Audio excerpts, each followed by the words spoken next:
Yesterday, Guardians prospect Juan Brito made his major league debut. He got 2 hits, and Mike was asking me the question, what is his ceiling? And he's always been a good prospect. And it's so hard with baseball. You never know how guys' games are going to translate. I don't know how. I know you're not big into minor league baseball. I don't know how much you follow it, Zach, but what's your thoughts on Juan Brito? Listen, if he can hit, he's welcome. And he was the first call up because they say he can hit. So he's needed now because of the injury. Yeah. And it probably inevitable, but earlier than you hoped for. So you hope that he can hit. He's only 24 years old. He's been his whole minor league career. He's been good when healthy. Yeah. So he's getting his chance now. You got to see where he goes. Yeah, I as you said, the beggars can't be choosers. If he comes up and hits, we're going to keep playing him.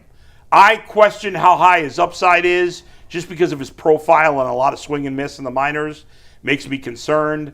To me, he's kind of like a Gabriel Arias type of guy where there's going to be moments where you're like, wow, maybe there's something special here. And then there's going to be long stretches where he struggles. Isn't it okay, though, if he's a really good player and not an all-star? Because we need good players, young players who don't cost a lot of money. Sure. The problem is the Guardians over the past couple of years, we'll see how it turns out this year. A lot of their positions have been manned by guys who are not good players, who are really below average players. I mean, to this point, over the last few years, you've gotten below average production from catcher. I'm just talking on offense for now. Mm-hmm. You've gotten well below average production at catcher. Until Manzardo last year, you got well below average production at first base, second base, shortstop, center field, right field. Right. We watched Nolan Jones play all year. Yeah. Last year. I mean, you're not. Yeah. Yes, you can't. I'm not expecting everybody to be a superstar. Stephen Kwan, I know he's an all-star. He's not a superstar. He's a good he's a good player. Yeah. He's not winning any MVPs. I'd be surprised if he goes to another all-star game. Good major league player. But in terms of just his hitting profile, he's a good player. Nice player. You talking about Kwan? Yeah. He's not a superstar. 4-time Gold Glover. Yeah. It's defense. I'm talking just about hitting. Okay, well, overall, he does. He's a baseball player. As an overall player, he's a very good player. Best outfielder we got. As a hitter, well, Chase DeLauter is going to be the best outfielder you got. Yeah. Because this guy has a profile that could be an all-star. They're not going to be able to play. They're not going to be able to play DeLauter every day, though. Well, they need to play him most days. You're going to DH him a lot. I heard something about him the other day that makes me concerned about his. Well, just hurt. Yeah, but I mean, we'll talk later. But I am concerned about him long term. I think he's probably going to have to be a DH a little bit more than playing every day. So that's a concern. There's definitely concerns with him. He has missed a ton of games in his 3 years in the minors. So I don't know what you heard, but yeah, I mean they've already used. It has to do with his body type, and so doctors could be concerned about the way he's built. So that I could see that. Yeah, because he grew so fast.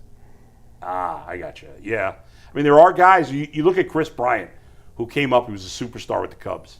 I thought he was on track to be a Hall of Famer. Goes to signs with Colorado. I haven't heard of the guy since he was a star. Even his last year or two with the Cubs, he was okay. He's barely played in Colorado because he had all these issues. Yeah, his prime was pretty darn good, though. Yeah, for a couple of years. Yeah. And Chase DeLauter's got as much talent as any young player in baseball. For sure. So, but can he stay let me ask you healthy? this, Bull. Yeah. Whether he's a hit or a big hit, is Bazzano long-term infield or outfield? Okay, I'm glad you asked that question because my buddy Mike Ferrin, who knows Mike knows baseball, and I think I'm good at baseball. Mike Ferrin works for MLB Radio and does play-by-play used to do the Diamondbacks, does a lot of college baseball. He knows baseball better than any non-player I've ever met in my life. And when the Guardians drafted him, because I don't follow college baseball very closely, I was like, I know he's good, but give me the deal. He goes, he's an outfielder. I said, really? They keep saying he's a second baseman. Everybody says second. I said, long-term, I think he's an outfielder. So nobody else is really saying that. He's been telling me for 3 years that the guy's an outfielder. We'll see. I don't know.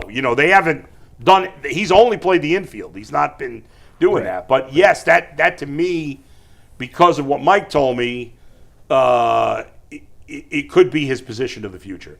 But if he doesn't hit, it's a disaster.